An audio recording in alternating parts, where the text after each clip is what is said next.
اللہ جل شانہ کا قرآن میں ارشاد ہے وَإِلَٰهُكُمْ إِلَٰهٌ وَاحِدٌ، تمہارا ایک ہی معبود ہے۔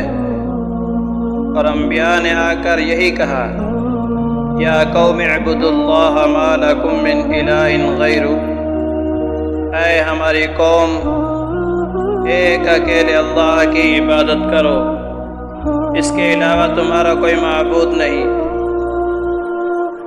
لیکن آپ اس ویڈیو میں دیکھیں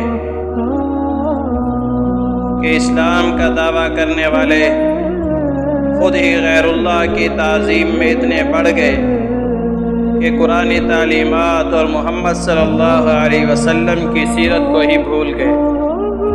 قرآن میں اللہ جل شانہ کا فرمان ہے ان اللہ هو التواب الرحیم، کہ توبہ قبول کرنے والا اور رحم کرنے والا اللہ ہے۔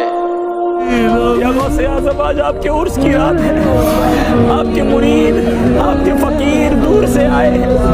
آپ ہی کا فرمان ہے کہ نیک مرید میرے لیے اور میں گناہ گاروں کے لیے۔ اس ویڈیو میں دعا کرنے والے کے الفاظ پر غور کریں کہ کیسے اللہ کے غیر سے معافی مانگی جا رہی ہے۔ دعوت نبی صلی اللہ علیہ وسلم سے عشق کا ہے، لیکن خود ہی نبی صلی اللہ علیہ وسلم کی تعلیمات اور ان کی محنت پر پانی پھیرا جا رہا ہے۔ اگلی ویڈیو میں اسلام کا دعویٰ کرنے والوں کے الفاظ سن کر آپ بھی کانوں کو ہاتھ لگائیں گے کہ مشرکین عرب اور ان اسلام کے مدعی لوگوں میں کیا فرق رہ گیا۔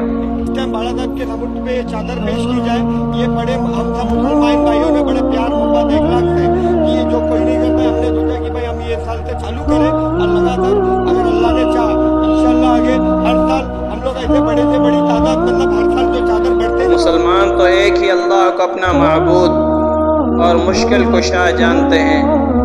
اگر مسلمان بھی اللہ کو چھوڑ کر غیر کی طرف متوجہ ہو تو ہندو اور مسلم میں فرق کیا رہ جائے گا؟